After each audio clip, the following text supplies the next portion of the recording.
A German Shepherd treated the baby like her own puppy, and the reason why will make you cry. At first, the new mom thinks it's cute. This huge rescue dog guarding her tiny newborn like a fragile pup. But then the dog starts acting different. She won't leave the baby's side. She growls at anyone who gets too close. And one night, she scratches at the nursery door like something terrible is about to happen. Everyone says the dog is dangerous. Everyone says she needs to be removed. But the mother can feel it. This dog isn't trying to hurt the baby. She's trying to save her.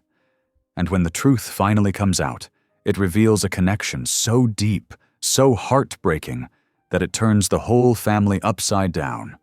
What secret could make a dog risk everything for a child she just met? And when the moment of danger hits, will anyone believe her before it's too late? I'd love to know. Where are you watching from? Type it down below, and while you're here, subscribe so you'll always catch the next story. The late afternoon sun cast long shadows through the windows as Lacey Holt stepped carefully into their small rental home, cradling newborn Ivy against her chest. Every movement felt delicate and uncertain, like handling the most precious piece of glass. Her body ached from the difficult delivery 3 days ago, but her mind ached even more with the weight of new responsibility. "Here we are, sweet girl," she whispered to the tiny bundle wrapped in the soft yellow blanket. "Home sweet home." Cole followed close behind, his arms loaded with hospital bags and baby supplies. His familiar heavy footsteps provided a steady rhythm that somehow made the moment feel more real. Their cramped 2-bedroom rental, which had always felt cozy before, now seemed to close in around them with its narrow hallways and dated wallpaper. "I'll get the bassinet set up in our room," Cole said, dropping the bags by the couch. His voice carried a forced cheerfulness that didn't quite mask his own nervousness. Before either of them could move further into the house, a large sable-colored shape emerged from the hallway. Harlow, their German Shepherd, approached with unusual slowness, her amber eyes fixed intently on the bundle in Lacey's arms. Lacey had insisted on adopting Harlow just 2 months ago, despite being 7 months pregnant at the time. Now, watching the large dog's careful approach, she held her breath. "Easy, girl," Cole warned, stepping slightly closer to Lacey. His wariness was evident in the tension of his shoulders. But Harlow showed no sign of excitement or aggression. Instead, she moved with deliberate grace, her nose twitching as she took in Ivy's scent. When she reached Lacey's side, she simply sat, her eyes never leaving the baby. "It's okay," Lacey assured Cole, though her heart was racing. "She's being gentle." As they moved into the bedroom, Harlow followed like a shadow. Cole assembled the bassinet with quick, efficient movements, his hands only slightly shaking as he secured the last piece.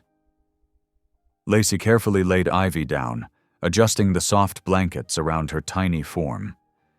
The baby's face was peaceful in sleep, her skin still carrying that newborn pink glow. The moment Ivy was settled, Harlow's behavior shifted. She circled the bassinet once, twice, her nose nearly touching the floor. When she found a loose corner of blanket hanging over the side, she gently nudged it back into place with her snout. Then, to both Lacey and Cole's amazement, she lowered herself to the floor directly beneath the bassinet, her body pressed against its legs as if creating a living foundation. "Should we?" Cole hesitated, running a hand through his hair. "Should we maybe put her in another room?" Lacey watched as Harlow's eyes tracked every slight movement of the bassinet above her. "She's not doing any harm," she said softly. "She seems protective." Throughout that first afternoon, Harlow maintained her vigil. When Ivy needed feeding, the dog would alert before the baby even began to cry, raising her head and making soft whining sounds. When visitors came to meet the baby, Harlow positioned herself between them and the bassinet, until Lacey gave explicit permission for them to approach. As night fell, Cole convinced Lacey to try to get some rest while Ivy slept, but sleep proved elusive as Lacey's mind raced with all the possibilities of what could go wrong. The responsibility of keeping this tiny human alive felt overwhelming. Every few minutes, she found herself reaching over to check that Ivy was breathing. "You need to sleep," Cole whispered in the darkness, his hand finding hers. "She's right here. She's safe." But it wasn't just maternal anxiety keeping Lacey awake. She couldn't stop watching Harlow, who had refused to leave her post by the bassinet even after being called for dinner. The dog's behavior stirred something in Lacey's memory, a half-forgotten feeling of being protected, of being watched over in a moment of desperate need. When Ivy stirred in the middle of the night, making those small mewling sounds that preceded crying, Harlow was instantly alert. She rose to her feet, pressing her nose against the mesh side of the bassinet, whining softly until Lacey got up to tend to the baby. "Good girl," Lacey murmured, patting Harlow's head as she lifted Ivy for a feeding. "You're watching out for her, aren't you?" Cole rolled over in bed, his voice thick with sleep. "Maybe she's being a little too intense about it. I've never seen her like this." Lacey settled into the rocking chair, cradling Ivy as she nursed. Harlow immediately took up position at her feet, those intelligent amber eyes never leaving the baby. The contrast between them struck Lacey forcefully, her daughter so small and vulnerable, and this powerful animal so focused on protecting her. "I think—" Lacey chose her words carefully, knowing Cole's concerns came from a place of love. "I think sometimes we have to trust what we can't fully understand. Harlow isn't just fixated on Ivy, she's connecting with her somehow." Cole sat up in bed, running his hands over his face. "I want to trust your instincts, honey. I do. But she's a big dog, and Ivy is so tiny." "Look at how careful she is," Lacey pointed out. As if to demonstrate, Harlow had begun gently nudging a corner of Ivy's blanket that had slipped down, her movements precise and deliberate. "She knows exactly how fragile Ivy is. It's like she was meant to be here with her." The night deepened around them, and Harlow maintained her watchful presence. Every time Ivy made the slightest sound, the dog's ears would prick forward, her body tensing until she was sure all was well. When Lacey finally placed the sleeping baby back in the bassinet, Harlow resumed her position underneath, a living guardian. Lacey stood for a long moment, looking down at both of them, her tiny daughter and this devoted protector who had entered their lives so unexpectedly. Part of her wanted to give in to Cole's concerns, to be sensible and keep more distance between the dog and baby. But a deeper part of her, the part that remembered what it felt like to be saved, to be protected when all hope seemed lost, told her that Harlow's presence was exactly what they needed. She climbed back into bed, reaching for Cole's hand in the darkness. "I know it's hard to understand," she whispered, "but I think we need to trust this. Trust her." Cole squeezed her hand, and she could feel his struggle to balance his protective instincts with his desire to support her. "Okay," he said finally, "but we'll be careful. We'll watch them both." "That's all I'm asking," Lacey replied, feeling some of the tension ease from her shoulders. As she drifted toward sleep, Lacey remained acutely aware of the tableau in their small bedroom. Ivy's soft breathing, Cole's warm presence beside her, and Harlow's unwavering vigilance below the bassinet. In that moment, despite her exhaustion and lingering fears about motherhood, she felt something settle into place. A sense that although their family might not look exactly like others, it was exactly as it should be.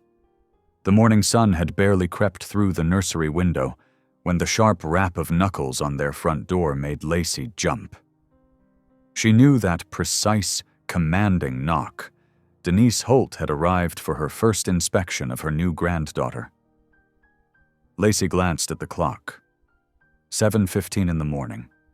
Of course, Denise would show up at breakfast time, unannounced. Cole was already at work, leaving Lacey to handle his mother alone.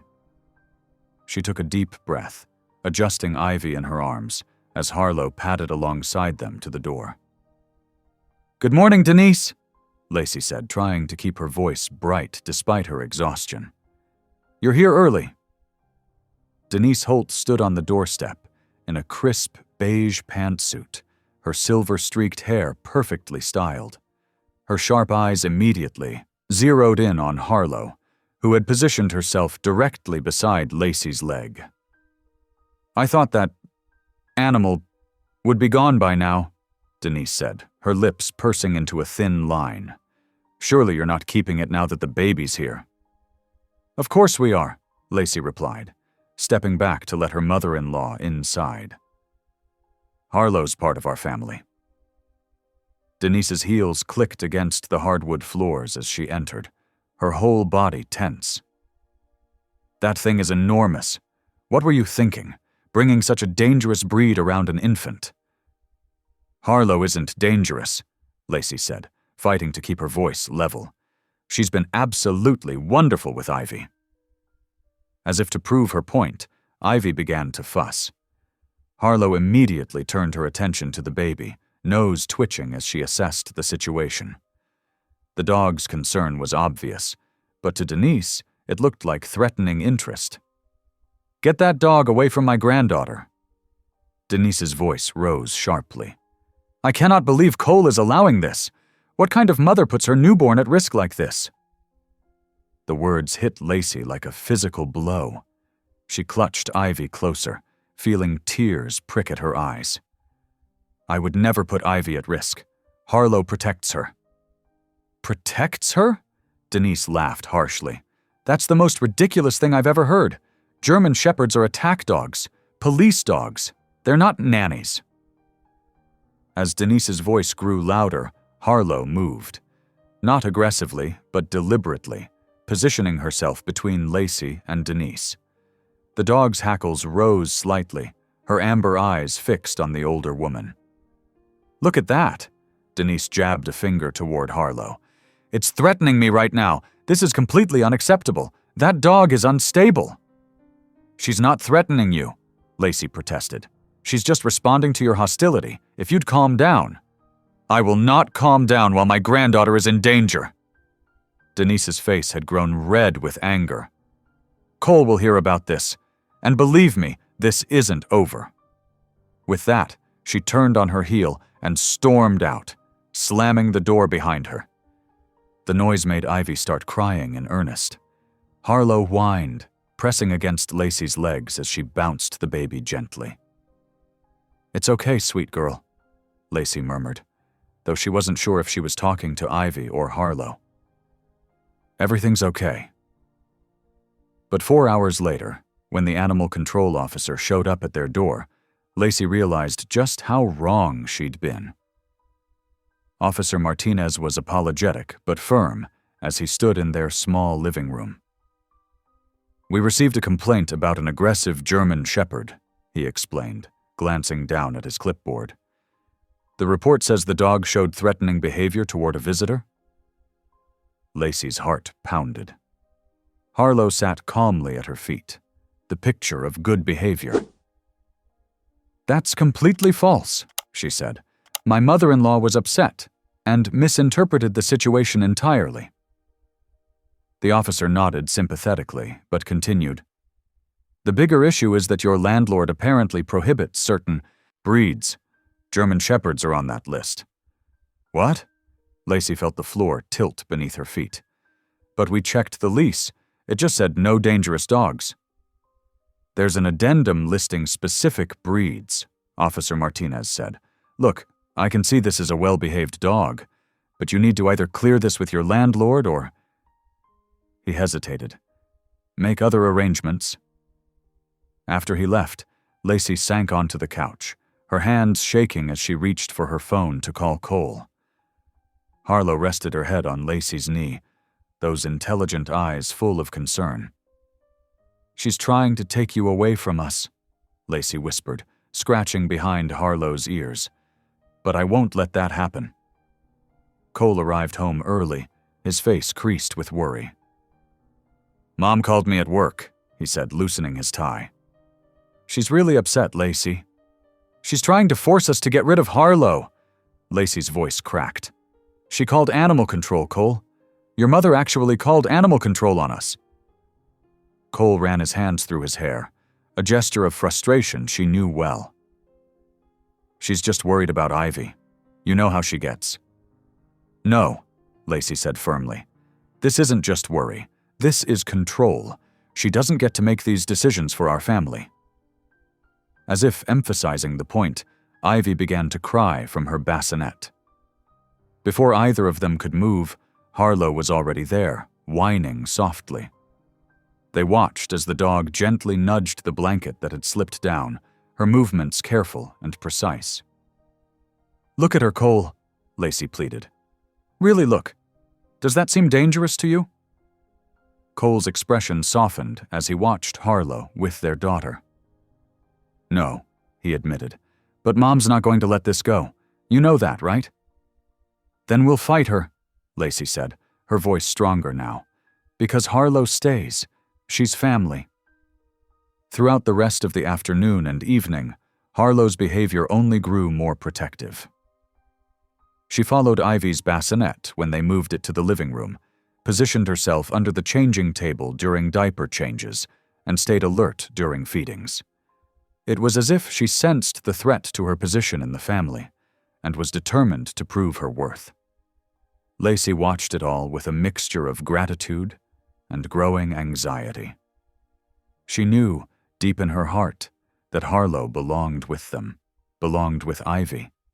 But Denise's actions had shown her just how quickly things could turn against them. One phone call had already put Harlow's presence in jeopardy. What would her mother-in-law try next?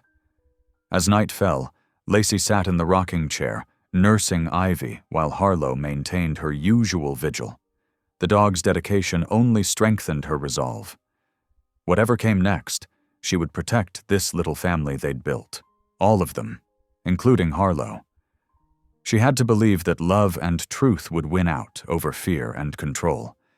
But as she looked down at Ivy's peaceful face and felt Harlow's steady presence beside them, she couldn't shake the feeling that this was just the beginning of their troubles. The quiet night shattered with the sound of frantic scratching. Lacey jerked awake, her heart hammering against her ribs. Through the baby monitor, she could hear Harlow's desperate pawing at the nursery door, accompanied by high-pitched whines she'd never heard from the dog before.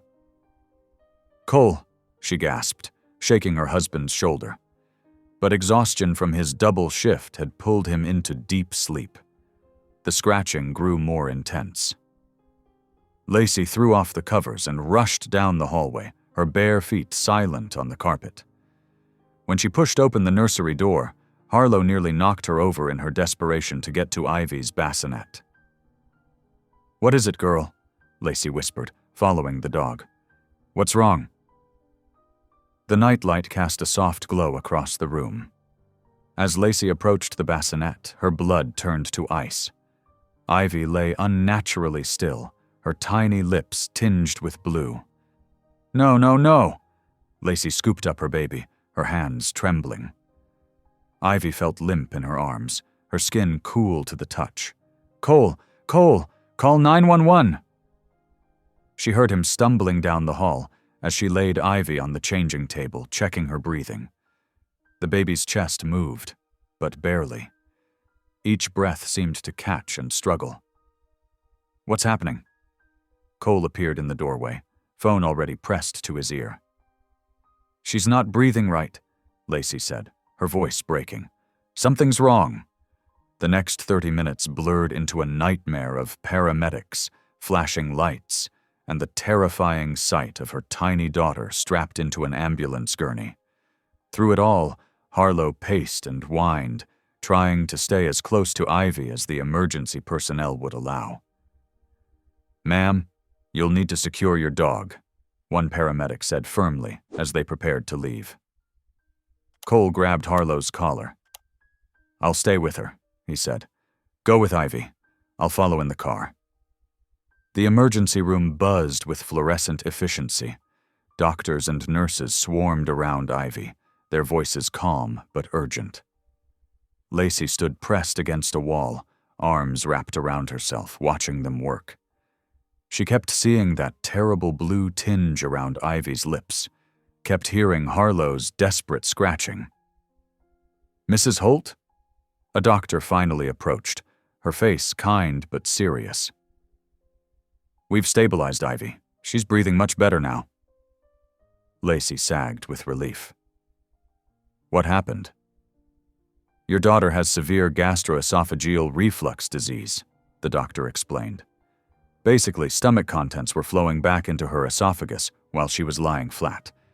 In some cases, like tonight, this can lead to breathing difficulties." "But she'll be okay?" "Thanks to your quick action, yes. Another 30 minutes. The doctor let the sentence hang. "We'll need to start her on medication and make some changes to her sleeping position. But you did exactly the right thing, getting her here so quickly." Lacey didn't correct her. She hadn't been quick. Harlow had. Without the dog's warning, who knows how long it might have been before they checked on Ivy? Cole arrived as they were settling Ivy into the pediatric unit. His face was pale, hair disheveled from running his hands through it, a nervous habit she recognized. "She's okay," Lacey said before he could ask. "It's reflux. Severe reflux." She explained what the doctor had told her. "Thank God you heard her in time," Cole said, squeezing her hand. "I didn't," Lacey replied softly. "Harlow did. She knew something was wrong before any of us." Cole was quiet for a long moment, watching Ivy sleep in the hospital crib. "Mom's going to say it was just coincidence." "It wasn't," Lacey's voice was firm. "You know it wasn't." 3 days later, they were back home with new medications and strict instructions about Ivy's sleeping position. Harlow's vigilance, if anything, intensified. She barely left the nursery, eating only when Cole or Lacey brought her food bowl to her. The second incident happened just before dawn, 5 days after they'd returned from the hospital. Once again, Harlow's frantic scratching jolted Lacey awake. This time both she and Cole ran to the nursery. Ivy wasn't blue yet, but her breathing was labored, chest working too hard for her tiny body. They didn't wait for it to get worse. Within minutes, they were back in the car, heading for the emergency room. "The medication isn't working well enough," the doctor said after examining Ivy. "We'll need to adjust the dosage and possibly try a different formula." Later, sitting in the hospital room while Ivy slept peacefully in the elevated crib, Cole spoke quietly. "You were right about Harlow." Lacey looked up from where she'd been counting Ivy's breaths. "What?" "She knows. I don't understand how, but she knows when something's wrong with Ivy." He ran a hand over his face. "I should have trusted your instincts about her from the start." "Better late than never," Lacey said, managing a small smile. But their growing certainty about Harlow's importance was tested the very next day when Denise called. Cole had made the mistake of mentioning Ivy's second hospitalization. "This is exactly what I was worried about." Denise's voice was sharp enough that Lacey could hear it from across the room. "You need someone watching that baby 24/7, not some unpredictable animal." Cole's shoulders tensed. "Mom, Harlow's the reason we knew something was wrong both times. She—" "Oh, for heaven's sake, Cole, listen to yourself. You're putting your trust in a dog instead of getting proper medical monitoring equipment. I'm coming over tomorrow to help you set up a real system for watching Ivy." "No, Mom," Cole said, his voice firmer than Lacey had ever heard him speak to his mother. "We have a system. It's working. Harlow is part of that system, and she's staying." The silence that followed his words was deafening. When Denise spoke again, her voice was cold. "I see she's got you completely convinced now. Well, don't say I didn't warn you when something happens to my granddaughter." The call ended abruptly. Cole stood holding the phone, looking shell-shocked. "Are you okay?" Lacey asked softly. He nodded slowly. I think that's the first time I've ever really stood up to her." Lacey crossed the room and hugged him tightly. "Thank you," she whispered. That night, as they got ready for bed, the tension in the house was palpable. They'd elevated the head of Ivy's crib as instructed and given her the increased medication. But every little sound made them jump. Harlow remained at her post, amber eyes alert in the dim light of the nursery. "She won't sleep anywhere else now," Cole observed from the doorway. "Would you?" Lacey asked, watching as Harlow adjusted her position to keep both Ivy's crib and the door in her sight. "She knows how important her job is." They left the nursery door open that night, and every night after. The sound of Harlow's steady breathing through the baby monitor became as familiar as Ivy's, two rhythms they'd learned to trust. But underneath their growing confidence in this strange new normal, Lacey couldn't shake the feeling that Denise's opposition would only grow stronger. For now, though, she chose to focus on what she knew. Harlow was meant to be here, meant to watch over Ivy.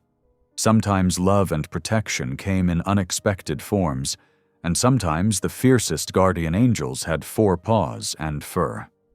Lacey sat at the kitchen table, surrounded by scattered papers from the animal shelter. The morning sun streamed through the window, highlighting coffee rings on old forms and adoption records.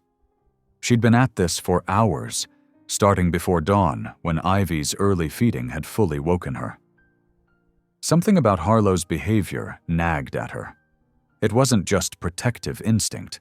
It was almost like the dog had done this before, like she'd been trained for it. But the shelter paperwork showed no formal service dog certification, just a note about failed canine training with a reference to someone named Warren Slate. "What happened to you before we found you, girl?" Lacey murmured, glancing at Harlow, who lay in her usual spot within sight of Ivy's bouncer. After 3 phone calls and several dead ends, Lacey finally reached someone at the regional Canine Training Center who recognized Warren Slate's name. "Oh, Warren? He's retired now, but he still helps out sometimes at the rescue training facility up in Pine Ridge. Want his number?" Lacey's hands shook slightly as she dialed. The phone rang 4 times before a warm, gravelly voice answered. "Warren Slate speaking." "Mr. Slate, my name is Lacey Holt. I recently adopted a German Shepherd named Harlow, and your name was in her records. I'm trying to understand more about her background." There was a long pause. "Harlow," he repeated softly. "Kima's pup." "Kima?" "Her mother. One of the finest search and rescue dogs I ever handled." Pride and something like old grief colored his voice.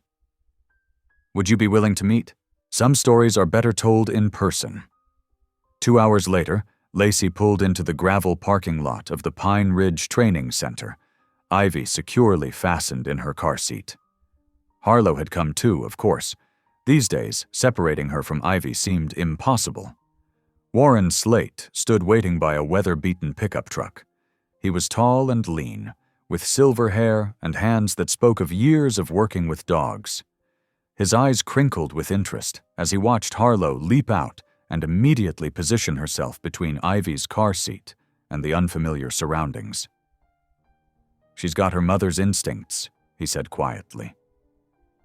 They settled in Warren's small office, where photos of working dogs lined the walls. Harlow lay at Lacey's feet, her eyes never leaving Ivy, who dozed in her carrier. "Kima was special," Warren began, touching a framed photo of a sable shepherd with intelligent eyes so similar to Harlow's. "Search and rescue was in her blood. She had over 50 successful finds in her career." He paused, his weathered fingers tracing the frame. Her last rescue was during the Copper Creek fire 5 years ago. A group of campers got trapped by the flames. Kima found them, but the fire was closing in too fast. His voice caught. She wouldn't leave them, especially not the teenage girl who was hurt worst. Kima curled around her, protected her from the worst of the heat until dawn, when the rescue crews could finally get through. Lacey's breath caught. Did the girl survive? Warren nodded.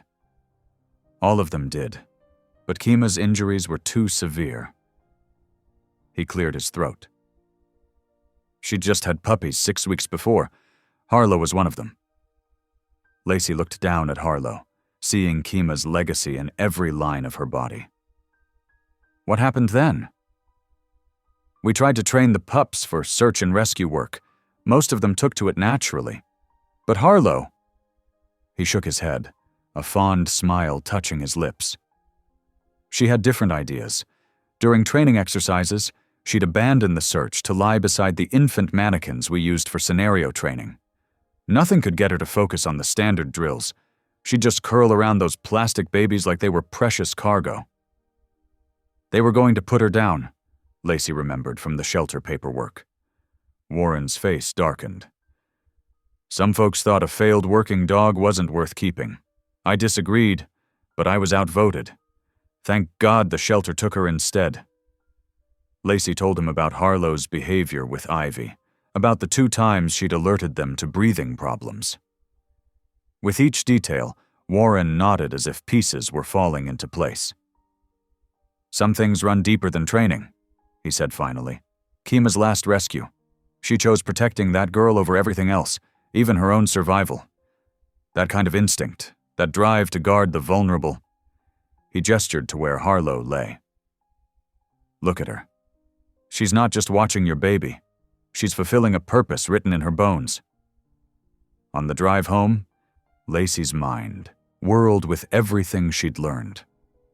The connection seemed impossible, yet it made perfect sense. Harlow wasn't just any dog who happened to be protective. She was the daughter of a hero, carrying forward a legacy of guardian instincts so strong they'd overridden her formal training.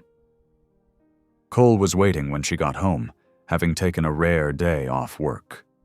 He helped her carry a sleeping Ivy inside, watching as Harlow resumed her usual position near the bassinet. You're not going to believe what I found out, Lacey said, and told him everything. Cole listened intently, but she could see the skepticism in his eyes. It's an amazing story, he said carefully. But inherited instincts that specific? I don't know, Lace. You've seen how she is with Ivy, how she knew something was wrong both times before we did. What other explanation is there? He ran a hand through his hair. I'm not saying she isn't incredible with Ivy. I've changed my mind completely about that. I guess I'm not sure about the whole destiny angle. Maybe she's just naturally good with babies? Lacey wanted to argue further, but Ivy's cry interrupted them. Before either of them could move, Harlow was already up, nosing aside the blanket that had slipped over Ivy's face. Cole watched this with a mixture of amazement and lingering uncertainty. Okay, he admitted. Maybe there is something to it, but even if we don't fully understand where it comes from, what matters is that she's here now, right? Lacey nodded, reaching down to scratch behind Harlow's ears. The dog leaned into her touch briefly before returning to her self-appointed post. Some things didn't need scientific explanation. Sometimes you just had to trust in the mysterious ways love and protection passed from one generation to the next, in the invisible threads that connected a mother's sacrifice to a daughter's devotion. Harlow settled beside the bassinet, her amber eyes alert and watchful, carrying forward Kima's legacy in her own unique way. Not in dramatic rescues from raging fires, but in the quiet, constant guardianship of one precious baby, a calling just as noble and just as true to her heroic bloodline.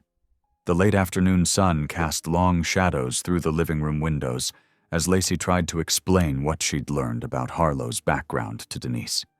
She'd hoped the revelation about Kima's heroism would help her mother-in-law understand, but Denise's face grew stonier with each word.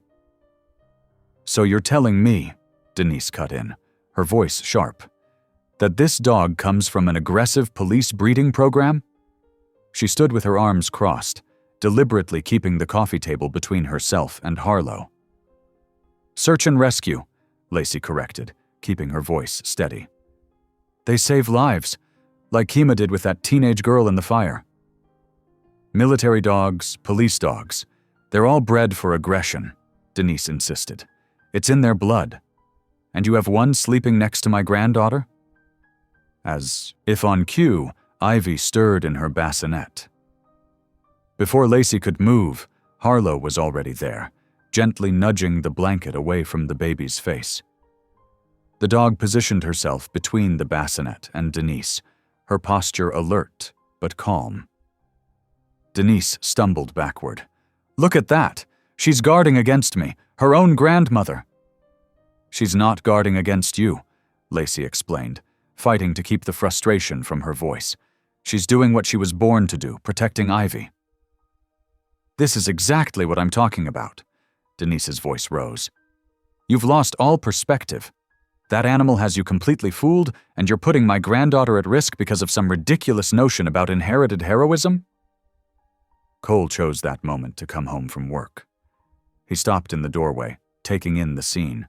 His mother's flushed face, Lacey's rigid posture, Harlow's steady presence by the bassinet. "Mom," he started, "maybe we should all calm down." "No, Cole." Denise grabbed her purse. "I've been too calm about this situation. When you both refuse to see reason, sometimes love means making hard choices." She stormed out, leaving an uncomfortable silence in her wake. Cole and Lacey exchanged worried looks, both knowing this wasn't over. They were right. 2 days later, a knock at the door revealed a woman in a crisp blazer holding a clipboard. "Mrs. Holt, I'm Sandra Wheeler from Child Protective Services. We've received a concerning report about your infant's living situation." Lacey's stomach dropped. She'd known Denise might escalate things. But this? This felt like a betrayal that cut to the bone. Sandra's eyes immediately fixed on Harlow, who had moved to stand near Ivy's portable bassinet in the living room. "That would be the German Shepherd mentioned in the report?" "Yes, that's Harlow." Lacey's voice shook slightly. "She's gentle with Ivy. She's actually saved her life twice by alerting us to breathing problems." The caseworker made a note. "The report suggests you're exhibiting concerning behavior regarding the dog, attributing supernatural abilities to it, refusing to consider the safety risks of a large breed around a newborn." "That's not—" Lacey stopped, took a breath. "I researched her background. Her mother was a search and rescue dog who died saving people. Harlow has strong protective instincts, especially toward infants. That's documented in her training records."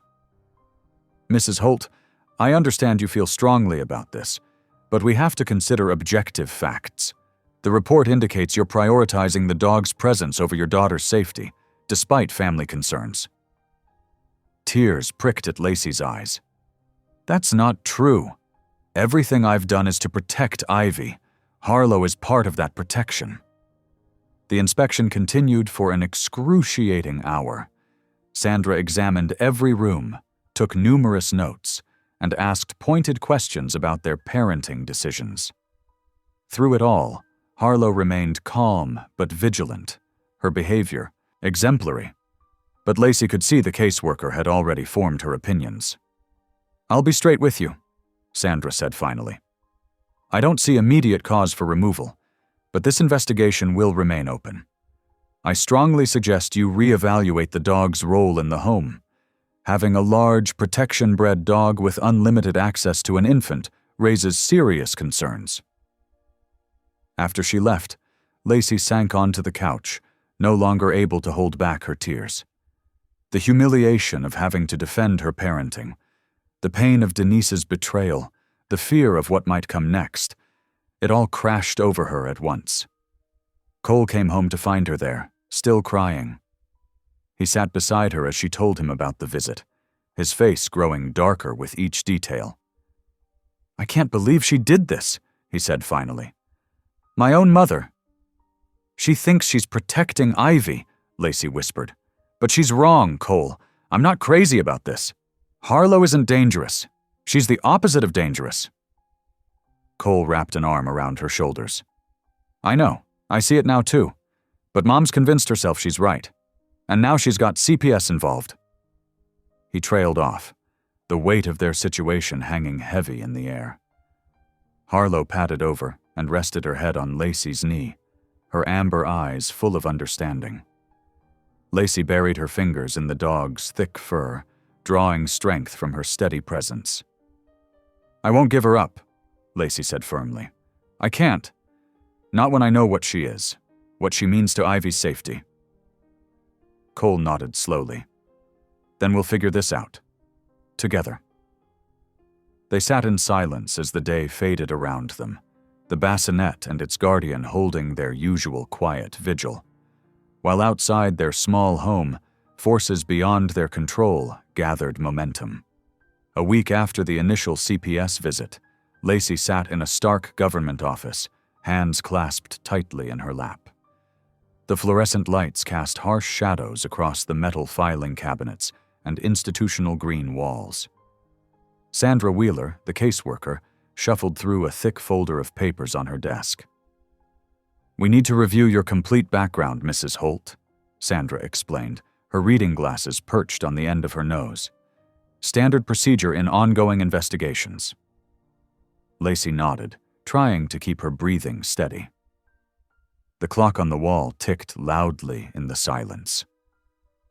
"Let's see." Sandra flipped through more pages. "Previous addresses, education history, medical records." She paused, squinting at a document. "Oh, there's an incident report here from your teenage years. A wildfire evacuation?" Lacey's heart skipped a beat. She hadn't thought about that night in years, not consciously anyway, though the dreams still came sometimes, filled with smoke and fear and the warm presence that had kept her alive. "Yes," she said softly. "I was 16. "Mm-hmm." Sandra scanned the report. "Says here you were rescued by a search and rescue dog, German Shepherd named Kima?" The name hit Lacey like a physical blow. Her hands began to tremble as Warren's words echoed in her mind. Kima, Harlow's mother, the legendary search and rescue dog who died protecting a trapped teenager in a wildfire. "That," Lacey's voice cracked. "That was the dog's name?" Sandra looked up, noting Lacey's reaction. "Yes. According to this, the dog found you in an abandoned shed and stayed with you through the night until rescue teams could reach you safely. You were treated for smoke inhalation and minor burns." She tilted her head. "You didn't know the dog's name?" "I was so scared, so confused," Lacey whispered. "I just remember her fur, her warmth. She wrapped herself around me when the flames got close. I couldn't see anything through the smoke, but she never left me." Sandra's professional demeanor softened slightly. "The report mentions you kept insisting on holding on to a smoke-damaged emergency blanket from the rescue. They finally let you take it home." "I still have it," Lacey said. Her mind raced to the carefully preserved blanket, tucked away in her memory box. The same blanket she'd wrapped Ivy in after bringing her home from the hospital. The blanket Harlow had shown such intense interest in from the moment she arrived. The realization struck her with stunning clarity. Harlow's behavior, her fierce attachment to Ivy, it wasn't just genetic instinct. It was something deeper, more specific. Ivy carried the scent of that blanket, the scent of the life Kima had died protecting. "Mrs. Wheeler," Lacey said, her voice stronger now. "I need to explain something about Harlow. My dog. She's Kima's daughter." Sandra's eyebrows rose. "The same Kima?" "Yes." Lacey leaned forward, words tumbling out. "I didn't know it when I adopted her. I just felt drawn to her. But she's been so protective of Ivy, especially when I wrapped her in that old rescue blanket. Don't you see? Harlow recognized her mother's last scent, her last mission. She's not a threat to Ivy. She's continuing her mother's legacy of protection." The caseworker set down her pen, studying Lacey thoughtfully. "That's quite a connection, Mrs. Holt, but you understand why some might see it as you projecting your own trauma onto the current situation." "I understand how it sounds," Lacey admitted, "but I have documentation of Harlow's lineage from her former trainer. And you have proof right there that I was rescued by Kima. This isn't imagination. It's real." Sandra glanced at the incident report again. "The timing does match up. And you say you have verification of the dog's background?" "Yes. Warren Slate, the retired K-9 handler who trained Kima, he can confirm everything." The caseworker made several notes, her pen scratching against paper. "I'll need to see that documentation, and will want to speak with Mr. Slate." She looked up at Lacey. "This doesn't change the fact that we have to ensure your daughter's safety is the priority, but it does add important context to the situation." Lacey sat back, feeling simultaneously drained and energized. The pieces had finally come together. The reason for Harlow's intense devotion, the almost mystical connection she seemed to have with Ivy. It wasn't mystical at all. It was the powerful drive of a daughter following in her mother's paw steps, protecting the scent that had been Kima's final mission. "The blanket," Lacey said softly. "When I brought Ivy home, I wrapped her in that rescue blanket because it made me feel safe. I didn't know. I had no idea it would call to something so deep in Harlow's blood." Sandra closed the file slowly. "Mrs. Holt, I want you to understand that this investigation will continue. We have to follow proper protocols." She paused, then added more gently, "But I think it's important that we look at all aspects of this situation, including this rather remarkable background." Lacey nodded, wiping away tears she hadn't realized were falling. The weight of the past 15 years seemed to settle differently on her shoulders now. Not lighter, exactly, but more balanced. Understanding bloomed in her heart. She wasn't just fighting for Harlow to stay with Ivy. She was honoring a chain of protection that had started on that smoke-filled night so long ago, when another mother's love had kept her alive. Sandra Wheeler's words hung heavy in the small conference room. "Mrs. Holt, I need to be very clear about your options." The caseworker's fingers tapped against the manila folder containing Lacey's file. "You can voluntarily surrender the dog to a shelter of your choosing, and we'll close this investigation immediately. Or..." She paused, her expression stern. "We'll have no choice but to escalate this to a formal investigation, which could have serious implications." Lacey's throat felt tight. She glanced at Cole, who sat beside her, his shoulders tense. The fluorescent lights buzzed overhead, making the institutional green walls seem even more oppressive. "This isn't just about the dog anymore," Sandra continued. "We have to consider the pattern of judgment being demonstrated. Keeping a large breed dog with unknown behavioral history around an infant, despite multiple warnings." "Unknown?" Lacey interrupted, her voice shaking. "We have Harlow's complete history. She saved Ivy's life twice already." Cole reached over and squeezed her hand. The gesture was different than his usual cautious support. There was strength in it, certainty. Lacey looked at him in surprise as he cleared his throat. "Ms. Wheeler," he said, his voice steady, "my wife and I understand your concerns. But Harlow isn't just a pet. She's a vital part of our daughter's safety. We're not surrendering her." Lacey's heart swelled at his words. For the first time since this nightmare began, Cole wasn't trying to find middle ground or keep peace. He was standing firmly with her. Sandra's expression hardened. "Mr. Holt, I don't think you understand the seriousness." "I understand perfectly," Cole interrupted, surprising both women with his firmness. "And we're prepared to fight this. We'll get whatever documentation you need. We'll move to a place where there's no question about breed restrictions. But Harlow stays with us." Later that evening, as they drove home in tense silence, Lacey reached over and touched Cole's arm. "Thank you," she whispered, "for backing me up in there." Cole pulled into their driveway and turned off the engine, but didn't move to get out. "I've been trying so hard to keep everyone happy," he said quietly. "Mom, you, the landlord, CPS. But watching you in there, hearing you explain about Kima," he turned to face her.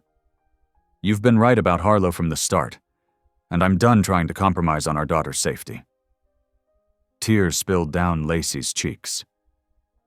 "What are we going to do?" "First," Cole said, pulling out his phone, "we're calling that duplex on Maple Street, the one that allows dogs. We can afford it if I pick up some overtime shifts." They spent that night planning their strategy.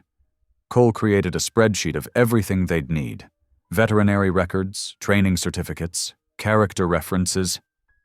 Lacey called Warren, who immediately offered to write a detailed letter about Harlow's lineage and training history.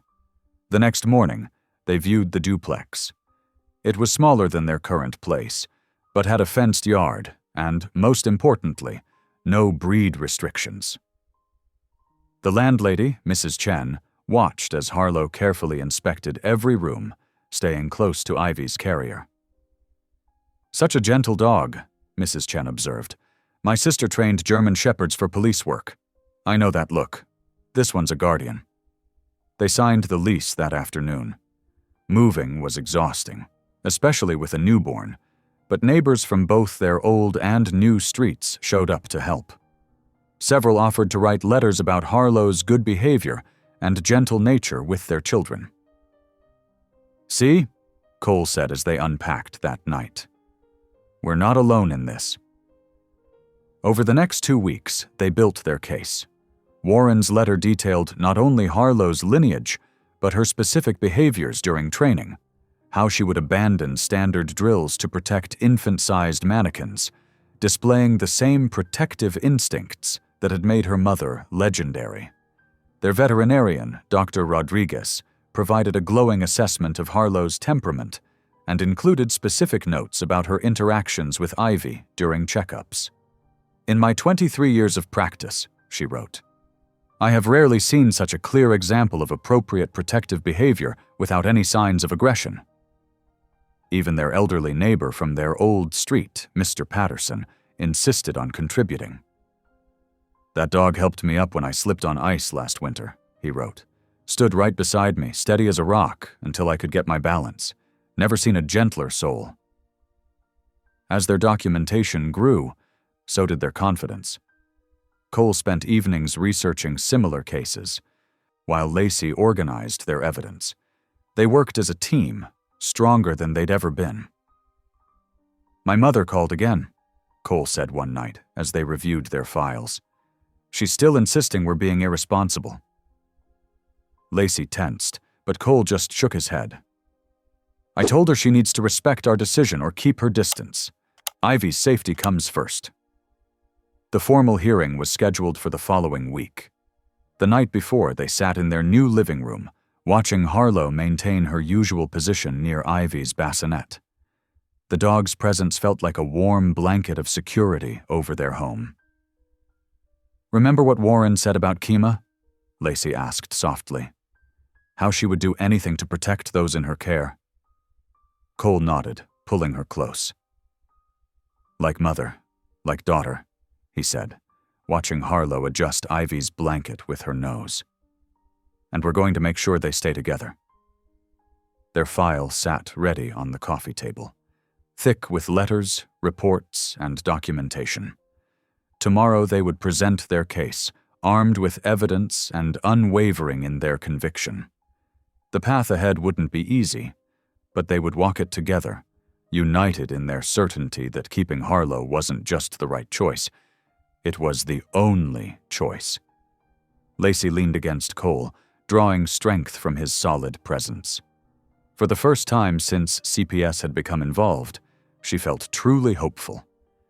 They had proof of Harlow's heritage, documentation of her protective nature, and a growing community of support. Most importantly, they had each other. "Whatever happens tomorrow," Cole said, his voice firm, "we face it as a family, all four of us."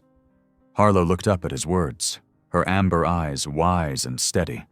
She shifted slightly, maintaining her protective position near Ivy while reaching out to rest her head on Lacey's knee, connecting all of them in one gentle gesture.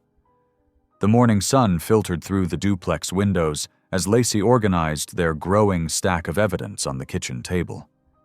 She smiled, reading through Warren's latest email confirming his attendance at the hearing. "Having someone like Warren there will make a huge difference," Cole said, pouring coffee into their mugs. "His experience with K-9 units carries real weight." Lacey nodded, watching Harlow maintain her usual position near Ivy's portable bassinet. The vet records arrived yesterday, too.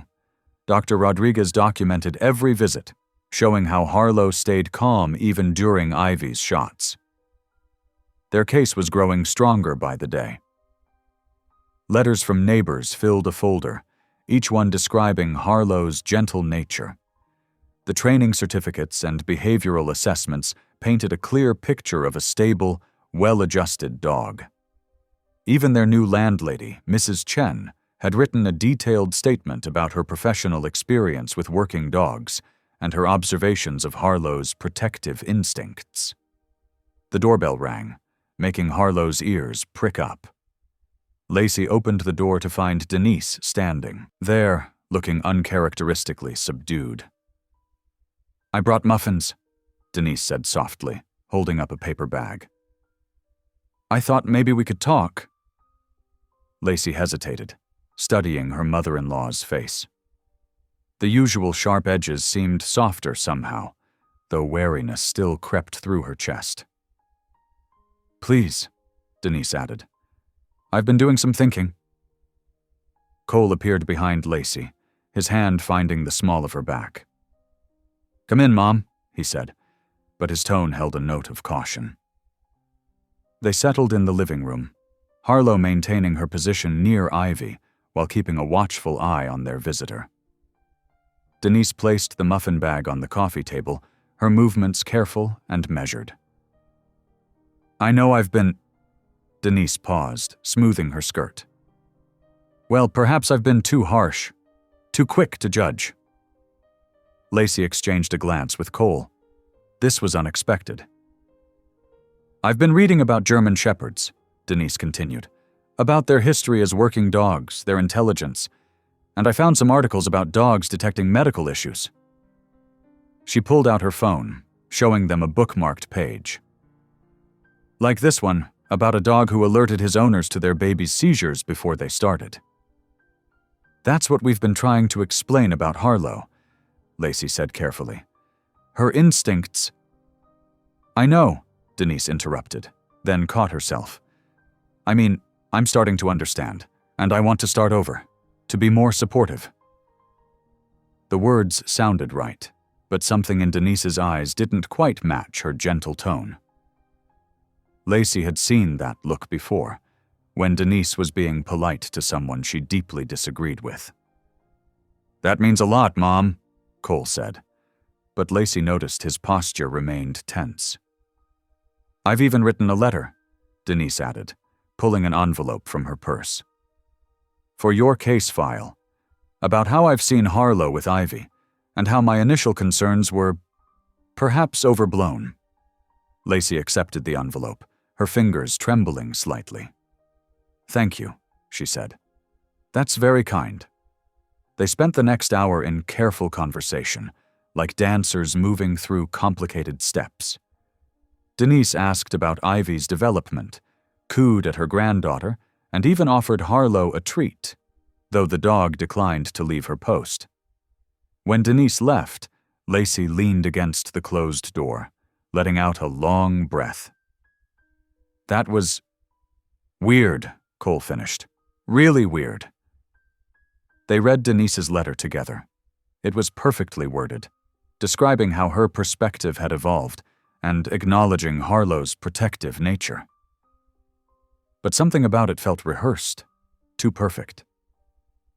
Later that night, after Cole had gone to bed, Lacey sat up with Ivy during a feeding. Harlow rested her head on Lacey's foot, a warm, steady presence.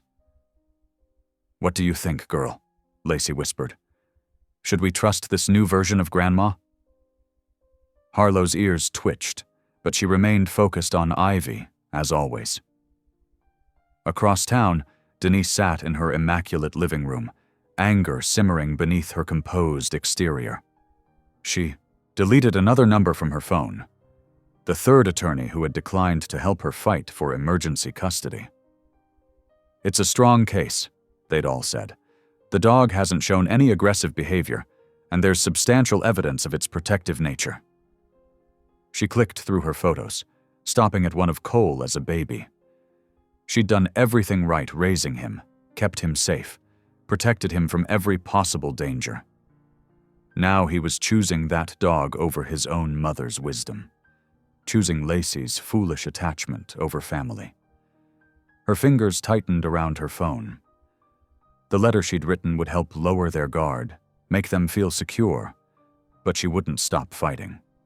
She couldn't.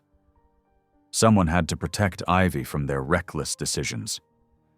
Back at the duplex, Lacey finally dozed off in the rocking chair, Ivy peaceful in her arms. Harlow maintained her vigilant watch, her amber eyes steady in the darkness. The dog's instincts, passed down through generations of guardians, sensed what humans often missed: the subtle shifts in energy, the undercurrents of tension, the gathering storm beneath peaceful surfaces. The evidence for their case grew stronger each day, but beneath the appearance of reconciliation, deeper currents were moving. Denise's careful smile masked a hardening resolve, while Lacey's cautious hope warred with instinctive uncertainty. Like the calm before a storm, peace settled over their lives, fragile, temporary, and charged with hidden tension. The next morning brought more supporters, Warren calling to discuss his testimony, neighbors dropping by with additional letters, even Ivy's pediatrician offering documentation of Harlow's calm behavior during checkups. Their case file grew thicker, more convincing. But in her pristine home across town, Denise was making her own plans, her surface acceptance masking a deeper determination. She wouldn't let them see how much it hurt, being dismissed, being wrong. She would smile and nod and wait. After all, she knew best. She always had. They would thank her later, once she found a way to make them understand. The late autumn morning dawned crisp and bright. Lacey checked her watch for the third time, mentally running through her short to-do list. The pharmacy would have Ivy's reflux medication ready, and she needed to drop off some paperwork at Warren's office before the hearing next week. "Are you sure you don't mind watching her?" Lacey asked, adjusting Ivy's blanket in the bassinet. "I can take her with me." "Don't be silly," Denise said, her smile warm and reassuring. "It's only for an hour or two. Besides, I've barely had any grandmother time lately." Lacey hesitated. Things had been better with Denise lately. Smoother, at least on the surface. But something still felt off, like a picture hanging slightly crooked. "Harlow knows the routine," Lacey said, watching the German shepherd settle into her usual spot near the bassinet. "She'll let you know if Ivy needs anything." A flicker of something, annoyance, crossed Denise's face, but her smile stayed firmly in place. "We'll be just fine. Take your time." Lacey kissed Ivy's forehead, grabbed her purse, and headed for the door. Harlow watched her go, ears pricked forward attentively. The moment Lacey's car pulled away, Denise's smile faded. She moved quickly to the back door, speaking in what she thought was a firm, authoritative tone. "Outside, Harlow. Go on." Harlow didn't move, her amber eyes fixed on the bassinet. "Outside!" Denise's voice sharpened. She grabbed a treat from the container on the counter, waving it enticingly. When Harlow still wouldn't budge, Denise grabbed the dog's collar. Harlow resisted at first, her nails clicking against the hardwood as Denise pulled her toward the door. Only when Denise gave a particularly hard tug did the dog finally move, though her head remained turned toward the nursery. "There," Denise said, shutting and locking the door with Harlow on the other side. "Now we can have some proper bonding time without that beast hovering over us." Outside, Harlow immediately began pacing, her tail low and tense. She circled the house once, twice, 3 times, before returning to scratch at the back door. Inside, Denise hummed as she straightened up the living room, deliberately ignoring the increasing urgency of Harlow's whines. "See?" she said to sleeping Ivy. "Much more peaceful without all that panting and hovering." The space heater in the nursery had been running since early morning, fighting off the autumn chill. It was an old model, borrowed from Cole's apartment before they'd moved. When Denise went upstairs to check on Ivy, she bumped the dresser just hard enough to make it wobble. The heater teetered, then tipped. It landed against the curtains, which had been drawn against the morning sun. For a moment, nothing happened. Then a small spark caught the light fabric, and a tendril of smoke began to curl upward. Outside, Harlow's head snapped up, her nostrils flaring. She abandoned her post at the back door and raced to the front, barking with increasing desperation. Denise, downstairs in the kitchen making tea, frowned at the noise. "Quiet," she called out the window. "You'll wake the baby." But Harlow wasn't barking at nothing. The smoke upstairs was thickening, spreading across the ceiling of the nursery. The curtains were fully aflame now, fire licking up the wall toward the crown molding. The dog's barks turned to frantic howls. When no one responded, she began circling the house again, faster now, searching. Her powerful nose led her to the back porch, where weathered boards covered the crawl space beneath. Inside, Denise finally noticed something was wrong. A faint, burning smell reached her, and she looked up to see wisps of smoke seeping through the ceiling. "Oh my God," she whispered. Then louder, "Oh my God."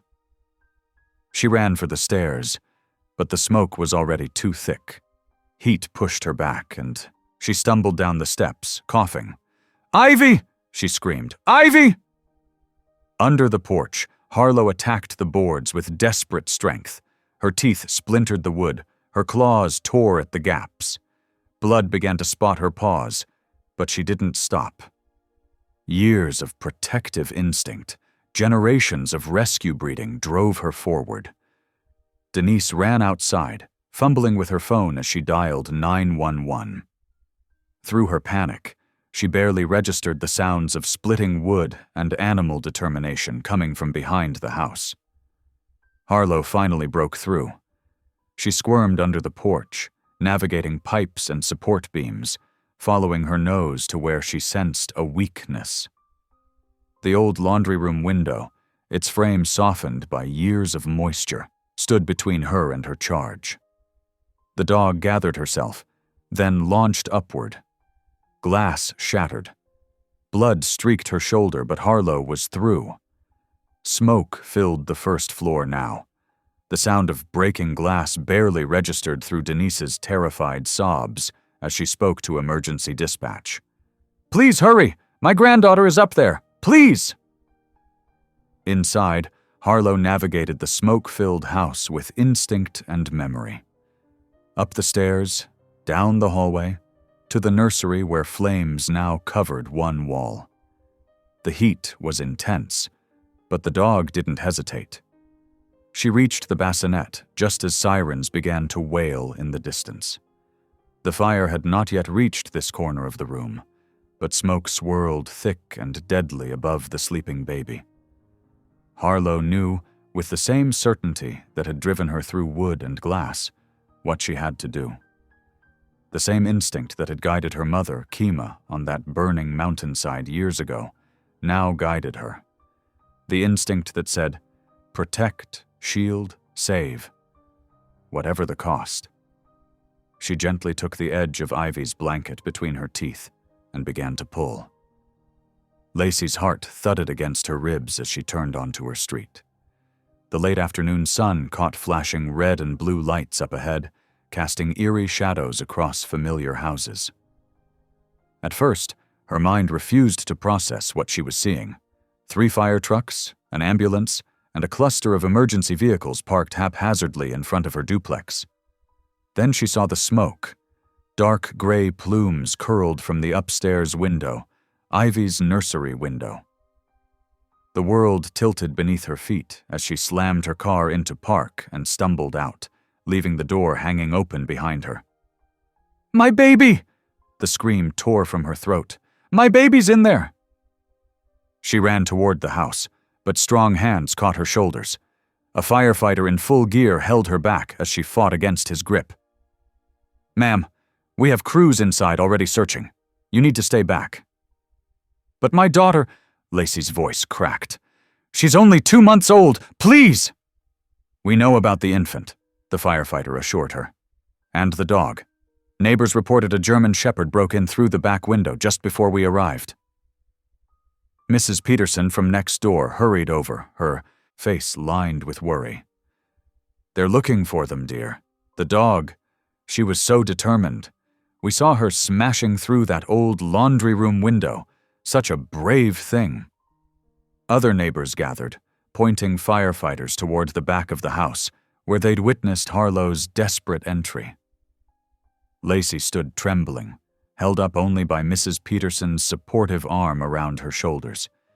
Each second stretched like an eternity as she watched smoke continue to billow from her home. "Where's my mother-in-law?" Lacey suddenly asked, scanning the crowd. Denise was watching Ivy. "She's with the paramedics," Mrs. Peterson said softly. "She inhaled some smoke trying to get upstairs." Before Lacey could process this information, a shout went up from the front door. 2 firefighters emerged, carrying something between them. Lacey's heart leaped, but it wasn't Ivy. It was Harlow. The German shepherd lay limp in their arms, her normally pristine sable coat black with soot. Her eyes were closed, and she wasn't moving. One of her legs hung at an awkward angle, and blood matted the fur around a deep cut on her shoulder. "Harlow!" Lacey broke free and ran to where they were laying the dog on the grass. She fell to her knees beside her faithful guardian. "Please be okay. Please be okay." Harlow's chest rose and fell with shallow breaths. Her eyes flickered open briefly at Lacey's touch, then closed again. A paramedic hurried over with an oxygen mask modified for animals. But where was Ivy? As if in answer to her unspoken question, urgent voices called out from inside the house. "We've got something. Bathroom. The infant's in here?" Lacey's world narrowed to the front door as she waited, barely breathing. Seconds later, a firefighter emerged, cradling a small bundle. Behind him, another called out details. "Found in the bathtub, protected under wet towels." Ivy was awake. Her tiny face was smudged with soot, but her eyes were open, blinking in confusion at the chaos around her. The paramedics swooped in immediately, taking her from the firefighter and rushing her to the waiting ambulance. Lacey ran after them, torn between her daughter and her dog. A paramedic noticed her distress and called out, "Your dog will be transported to the emergency vet. Go with your baby. We'll make sure the shepherd gets care." As the paramedics checked Ivy's vital signs, one turned to Lacey with amazement in his voice. "Your dog did something incredible in there. That bathroom was the only safe space left. Lowest smoke levels, and those wet towels created a protective barrier. She must have somehow guided or carried the baby there before the smoke got too bad. We've seen search and rescue dogs do amazing things, but this... He shook his head in wonder. Through her tears, Lacey watched as Harlow was carefully lifted onto a stretcher. The dog had not just protected Ivy. She had saved her life with intelligence and devotion that took Lacey's breath away. Somehow, she had known exactly what to do to keep Ivy alive until help arrived. Her mother's daughter, Lacey whispered, remembering Kima's sacrifice on that burning mountainside years ago. The same protective instinct, the same unwavering courage had now saved 2 generations of lives. In the ambulance, holding Ivy's tiny hand as the paramedics continued their assessment, Lacey sent up a prayer of gratitude for the extraordinary dog who had once again proven that her instincts were pure and true. Harlow hadn't just protected Ivy, she had ensured her survival with a level of intelligence and devotion that left even the emergency responders in awe. The baby's eyes found Lacey's, and despite the chaos and terror of the past hour, she saw a calmness in her daughter's gaze that spoke volumes about how Harlow must have kept her feeling safe even in the midst of danger. Ivy's soft coo brought fresh tears to Lacey's eyes as she realized just how close she had come to losing everything, and how an extraordinary dog's love and courage had prevented that unthinkable outcome. As the initial chaos of the fire subsided, Fire Marshal Thompson moved methodically through the duplex, his flashlight beam cutting through the lingering haze. His experienced eyes caught details others might miss. In the nursery, he paused at the doorframe, noting the scratches on both sides. "This door was locked," he stated, jotting notes on his clipboard. "From the outside." Detective Rivera, accompanying the investigation, examined the window. "Look at this. The break pattern shows force from inside the room, not outside. The dog didn't break in here. She broke out of the nursery after being locked in." The space heater lay on its side, suspiciously close to where the curtains had first ignited. Marshal Thompson crouched beside it, frowning. "This wasn't knocked over by accident. The angle's wrong, and it's too far from the wall to have simply tipped." Outside, Mrs. Peterson from next door approached the officers. "I saw Mrs. Holt, the grandmother, arrive around 2 o'clock, she reported. "She seemed agitated. I heard her arguing with someone through the door, and then the dog started barking something fierce." Lacey sat on the curb, wrapped in a shock blanket as the investigators shared their findings. Each revelation hit her like a physical blow. The locked door, the positioned heater, the deliberate isolation of Harlow. Her mother-in-law had created this dangerous scenario, piece by calculated piece. "I can't sugarcoat this," Marshal Thompson told her gently. "If your dog hadn't gotten free and reached your daughter, we'd be having a very different conversation right now. The smoke was thick enough that another few minutes—" He left the sentence unfinished, but its meaning hung heavy in the air. Cole arrived from the hospital, where he'd been checking on his mother. His face was ashen as he listened to the investigators' theories. "She said she just wanted to prove the dog was making everyone paranoid," he reported, his voice hollow. "That if she could show us Ivy was fine without Harlow around—" He trailed off, unable to reconcile his mother's intentions with the devastating results of her actions. Lacey's hands trembled as she clutched the blanket tighter. "She locked our dog away from our baby. She created a situation that could have killed Ivy, all to prove a point?" The fury in her voice mixed with raw hurt. This wasn't just a mistake or poor judgment. This was a deliberate choice that had nearly cost them everything. Detective Rivera reviewed her notes. "We'll need formal statements from everyone. Mrs. Holt's actions show clear endangerment, regardless of intent.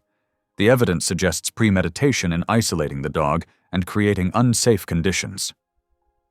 Cole paced, running his hands through his hair. I can't believe but she did, didn't she? She really did this. His voice cracked. Our own mother. Lacey watched her husband struggle with this betrayal, her heart aching for him even through her anger. The hearing next week, she said quietly. This changes everything. Yes, Detective Rivera confirmed. This incident will factor significantly into any custody or visitation discussions. The documentation shows a pattern of escalating behavior leading to this event. Marshal Thompson added his final assessment. Your dog's actions were remarkable.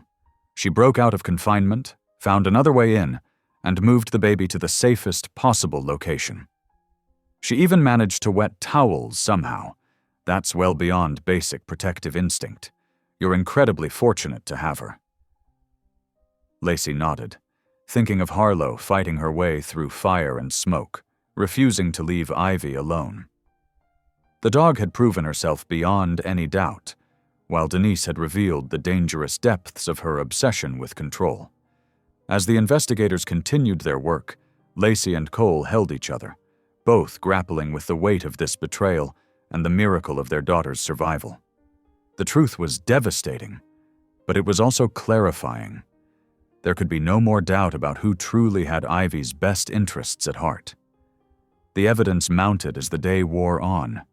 Each new detail painted a clearer picture of how close they'd come to tragedy, and how deliberately that risk had been created. For Lacey and Cole, the path forward was painful but clear. They had to protect their daughter, not just from future dangers, but from the person who had proven she would endanger a baby to maintain control. The hearing room felt smaller than Lacey expected, with its wood-paneled walls and fluorescent lighting casting harsh shadows across worried faces. She sat straight-backed beside Cole, Harlow's documentation spread before them like armor. Warren Slate's steady presence behind them gave her strength. The CPS caseworker, Ms. Rodriguez, called the hearing to order. We're here to address concerns regarding the safety of Ivy Holt, specifically related to the presence of a German Shepherd named Harlow and recent events at the family residence. Warren spoke first, his weathered hands gesturing as he detailed Harlow's lineage. Kima, her mother, was one of our finest search and rescue dogs. She gave her life protecting a teenager in a wildfire. His eyes met Lacey's briefly. That protective instinct, that's genetic. It's why Harlow struggled in traditional training. She was always drawn to protect the vulnerable, especially infants. Fire Marshal Thompson stepped forward next, spreading photos across the table. The evidence is unambiguous. The space heater was deliberately positioned. The door was locked from the outside, trapping the dog. Without Harlow's intervention, he paused, collecting himself. That child would not have survived. Mrs. Peterson, their neighbor, spoke quietly but firmly. I saw Mrs. Holt, Denise, arrive that afternoon. She was agitated, arguing through the door. Then we heard the dog barking, very upset. Later, when I saw smoke, she twisted her hands in her lap. If Harlow hadn't broken free when she did. Denise sat alone on the opposite side, her sharp features crumpling as each testimony landed. When her turn came, her composure finally shattered. I only wanted to protect Ivy, she burst out, mascara tracking down her cheeks. That dog was always hovering, always watching. I thought if I could just prove we didn't need her. Her voice broke. I never meant for the fire. I just wanted to show everyone the dog was making things worse. Mrs. Holt, Ms. Rodriguez interjected firmly. You deliberately created a dangerous situation. You isolated a proven protective presence from an infant, then introduced hazardous conditions. How do you justify that decision? Denise's shoulders slumped. I can't. Her admission seemed to deflate her entirely.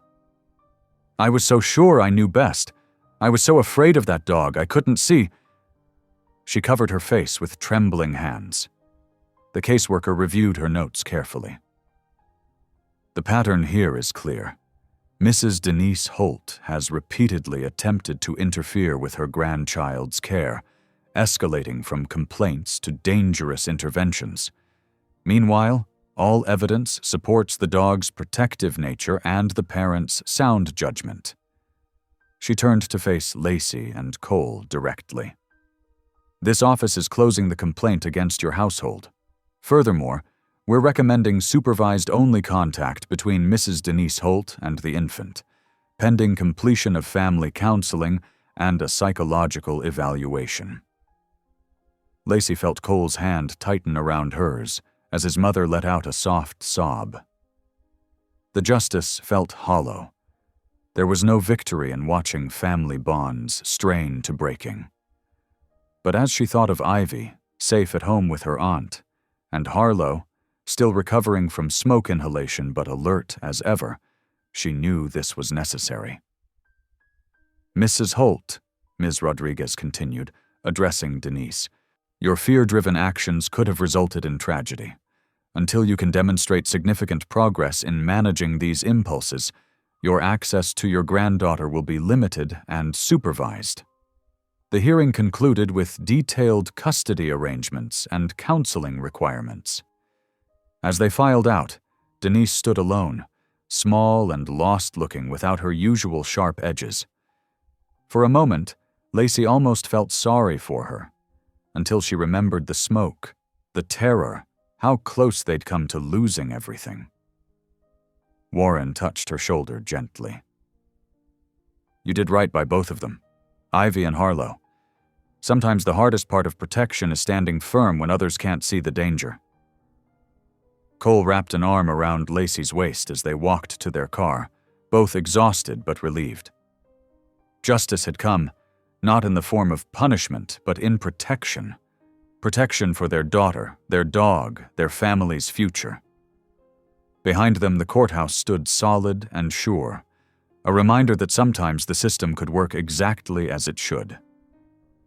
Spring bloomed outside the new house, bringing fresh starts and healing. Harlow lay on her special bed near Ivy's crib, her sable coat marked with patches where the fire had left its scars.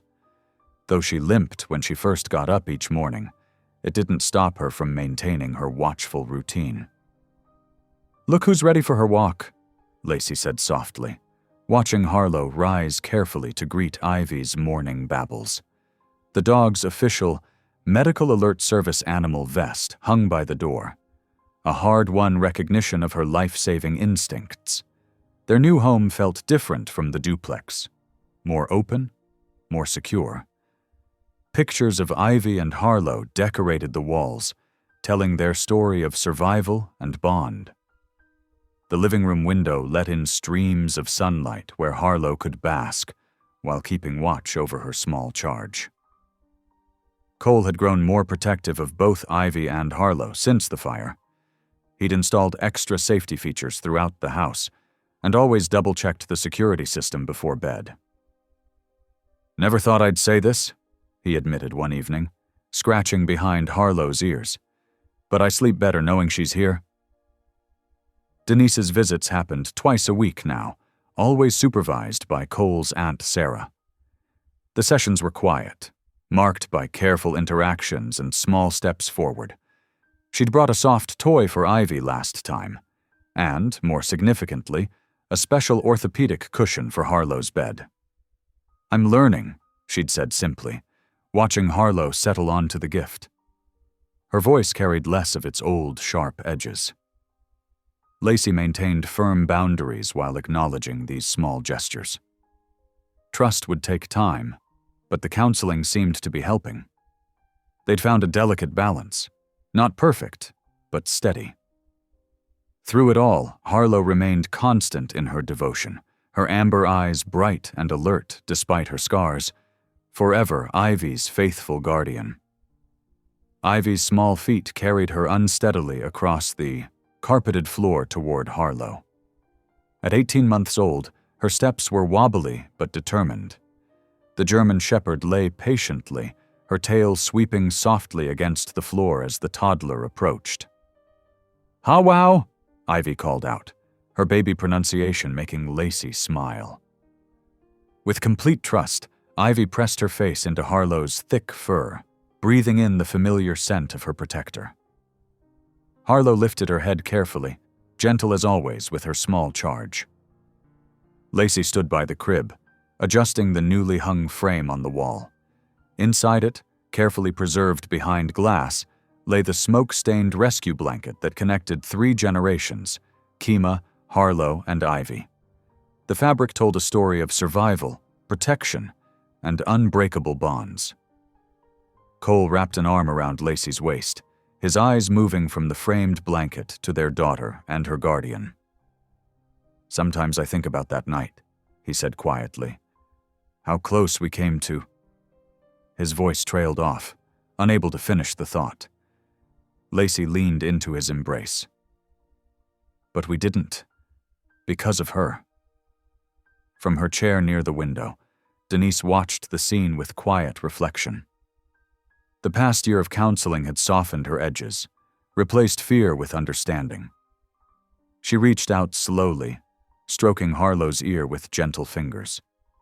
The dog accepted the touch, a peace hard-won through remorse and growth. Ivy's delighted giggle filled the room as Harlow nuzzled her cheek. The sound of pure joy and trust echoed off the walls, a reminder of everything they'd nearly lost and everything they'd gained. "Thank you," Denise whispered to Harlow, her words carrying the weight of deep gratitude. "Thank you for saving her when I almost—" She swallowed hard, unable to complete the sentence. Harlow's amber eyes met hers with that same steady, forgiving gaze that had watched over Ivy since the beginning. In that moment, the room held them all, a family restored, changed, and stronger for having faced the fire together. Thanks for watching. If any part of this story lingered with you, consider subscribing. I'll be here again tomorrow, sharing another tale that speaks to the soul.